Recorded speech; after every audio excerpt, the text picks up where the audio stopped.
Qual é a perspectiva que vocês têm para essa economia e como é que vocês estão tentando navegar o negócio de vocês com esses altos e baixos que a gente tem vivido aí? Será que vocês estão otimistas em relação ao que vem por aí? Dependendo da época, a resposta seria uma e se fosse outra época, a resposta seria outra. Mas eu acho que, mais do que o otimismo, Ricardo, eu acho que o importante para a gente é avaliar as oportunidades. A gente já sabe que a gente tem um país conturbado, um país burocrático, um país bastante estatizado, lento, moroso.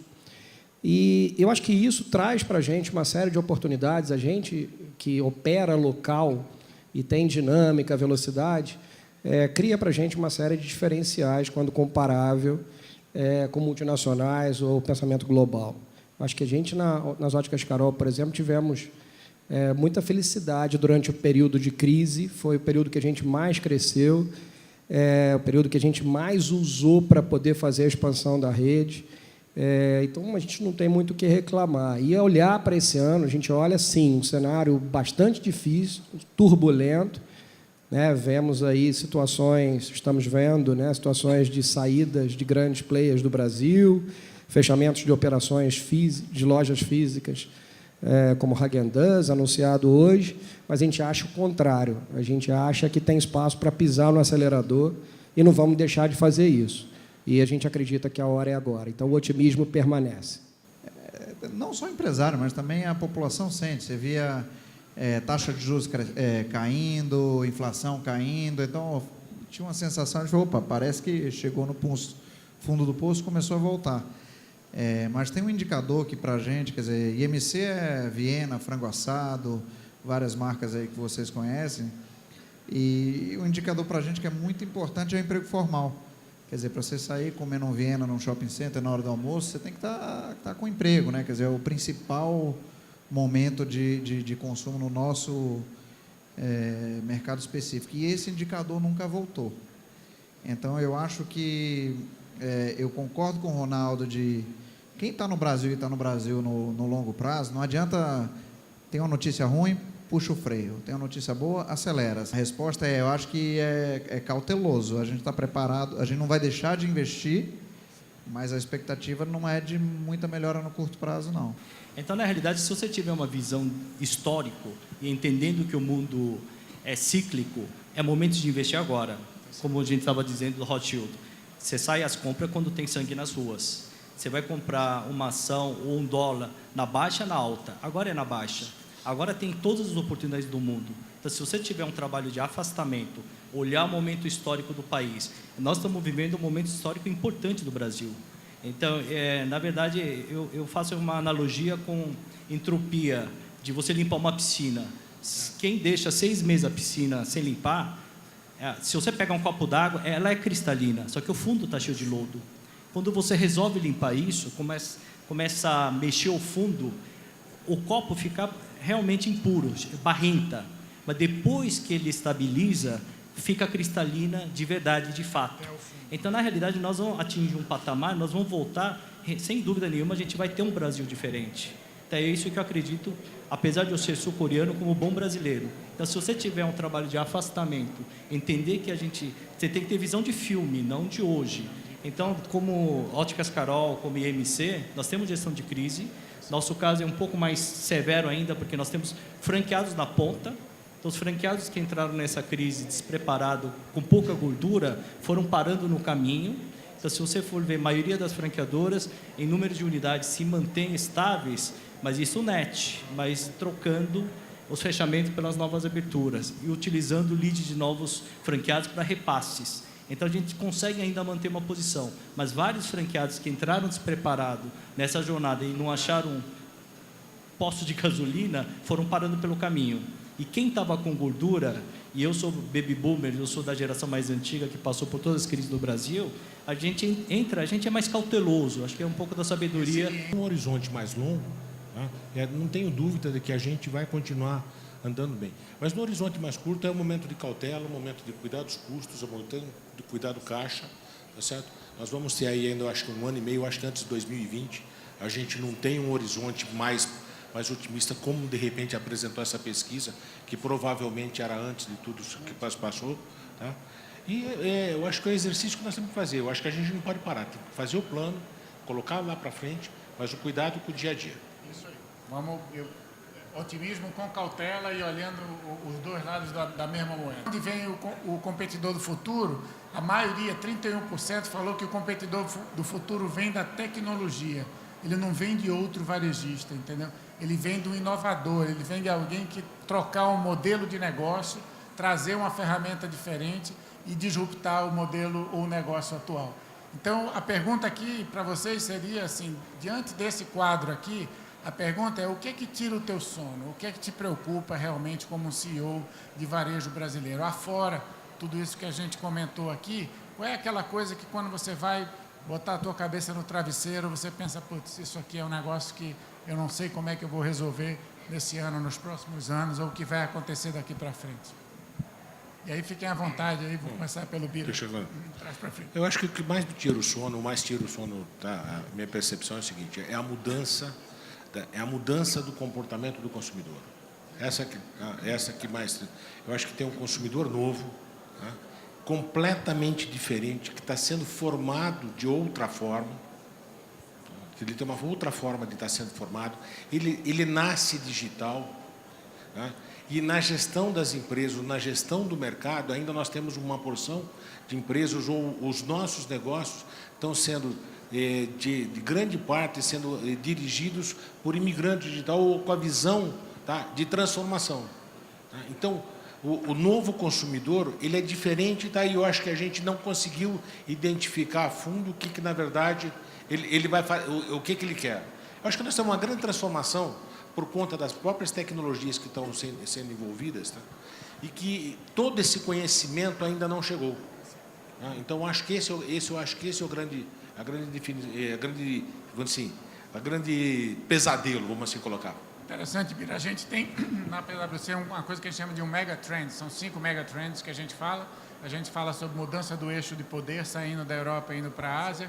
A gente fala sobre mudanças climáticas, a gente fala sobre urbanização acelerada, a gente fala sobre tecnologia e uma delas é mudanças demográficas. Assim, como a mudança demográfica, não só na formação desse novo consumidor, mas na formação do estilo de vida, né? Como é que ele tem totalmente mudado, quem saía de casa com a idade X, como é que ele faz hoje, quando é que ele casa, quando é que ele tem filhos, qual é o tipo de alimento que ele quer. Eu vou colocar aqui o Newton para pensar assim, como é que essa mudança de consumidor é algo que também tira teu sono, Newton? Está mudando, quer dizer, a alimentação é mais fácil, porque é mais tangível aqui para todo mundo, mas quem hoje não pede comida no aplicativo e tudo mais, quer dizer, então a gente tem a gente não tem delivery ainda, vai implantar. Uma das nossas marcas é o Olive Garden, então a parte digital que é mais óbvia para o setor de alimentação tem a ver com o que você vai vender, né? Onde você vai vender em delivery. Nos Estados Unidos, o Olive Garden, quase 20% das vendas já é delivery. Então, a gente está começando ainda agora no início do segundo semestre, já começa a delivery. Aí cada negócio tem sua particularidade, né? Tem que ver que comida viaja melhor para delivery, batata frita não adianta, massa já é melhor. Então tem uma série de coisas disso de como comprar. É engraçado também nas lojas do Viena, a gente tem um buffet e tem prato à la carte. A gente colocou um piloto num dos restaurantes de você poder ir lá e pedir self-service, escolher qual prato, o que você quer. Rapidamente, acho que 7% das vendas dessa loja é pedido ali. E aí a gente vê, o público que vai lá é tudo jovem. Então, assim, e a gente está fazendo um rollout disso. Agora vai ter, você bota o prato sem ter caixa, sem ter... São coisas que a gente tá investindo. Outra coisa que muda também dessa parte digital, não é do consumidor, mas o negócio tem que ir se reinventando, é que como é que fazer propaganda de comida? Não é mais no rádio, não é mais na televisão. Tem que saber quem são os digital influencers, quem que é que vai postar no Instagram, que aí o cara vai seguir, vai querer ir para o teu negócio. Que tipo de comida você tem que ir se adaptando, porque tem gente que busca coisa diferente, tem muita coisa to go, quer dizer, então não é só ir lá servir, tem que estar pronto para o cara pegar e sair andando. Então essas coisas, se a gente não ficar muito atento e se adaptando mais rapidamente, é capaz de ficar para trás. Eu, por natureza, tenho uma gestão inconformada e de grande transformação, de transformação contínua. Então, se eu deito da cama de um lado, acordo do mesmo lado, para mim já é um problema. Então, o novo, para mim, é super excitante. E a questão é como é que você consegue fazer as outras pessoas entenderem que esse novo é benéfico. Primeiro, o seu time, né, mostrar para ele, principalmente a gente que trabalha com franquia, você trabalha com previsibilidade, com dinheiro dos outros, a responsabilidade é muito grande, mas a gente precisa estar na vanguarda, sempre. Então, a gente tem uma responsabilidade de trazer algo novo sempre para a rede, respaldado pelo time da franqueadora, e que muitas vezes o franqueado não acredita naquilo. Você captar os dados, tem uma coisa que a gente está tentando fazer lá, é colocar quem está analisando os dados, seja também dessa nova geração. Tá? Porque é um exercício, tá bom, você analisa os dados na visão de lá de trás, ou numa visão mais experiente. Não é questão de ser experiente, é questão de ser mais velho. Tá? Quem é o personagem novo que está buscando, que está entrando no consumo, que está mobile, que está, sabe, super antenado, super ligado, que está decidindo, dentro da casa, dentro da relação dele, pelos mais velhos, e de repente se você quer decidir, não, eu tenho mais experiência, não tem. Isso não vai dar Não certo, vai dar. isso não vai dar Chama certo. a rapaziada, tá, rapaziada, e aí a gente tira dado bom. Realmente acho que tem que resetar, desaprender para aprender, como diz o Toffler, e estar aberto realmente às oportunidades. Então, eu crio oportunidades, como o Ronaldo falou, de viajar, entender, participar, visitar outros modelos de negócio, como o Newton também colocou, e realmente está aberto a possibilidades. Lá dentro da empresa, o que eu faço? Nós trabalhamos muito por projetos. Então, dentro de projeto, às vezes tem uma reunião com a agência digital, eu me infiltro nessas reuniões como ouvinte. Aí eu sou uma criança de 5 anos numa reunião dessa, perguntando de tudo, das siglas, né, para começar. Então, tentando entender até por osmose. Depois a gente tenta compreender qual a dinâmica, como é o funcionamento disso. Até respondendo o que você faz, eu tenho um perfil falso no Facebook, no Instagram, para poder seguir os concorrentes, para seguir nosso produto. Mas eu acho que é um assunto muito importante. É o assunto da segurança cibernética.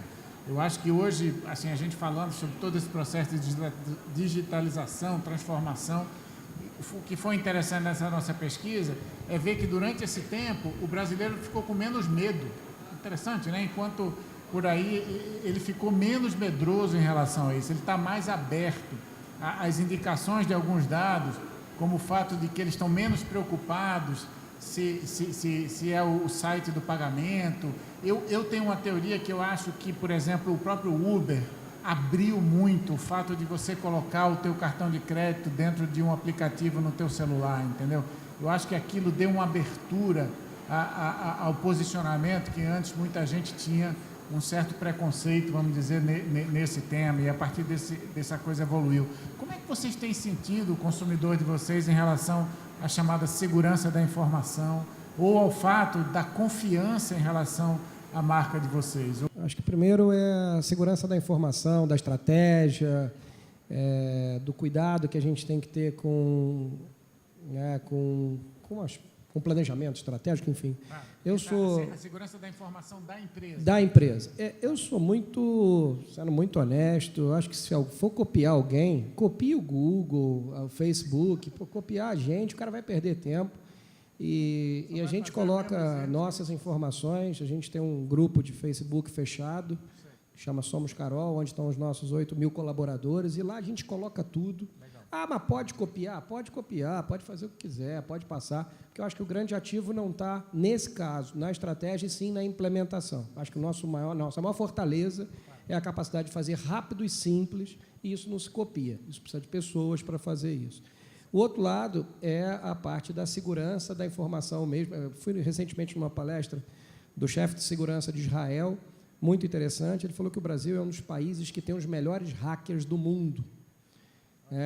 O ambiente para hacker é extremamente favorável no Brasil, em virtude de um desenvolvimento bancário, enfim. Então, esse lado, aí sim, tem que ter toda uma preocupação, uma segurança, principalmente para quem já tiver bastante avançado no comércio eletrônico.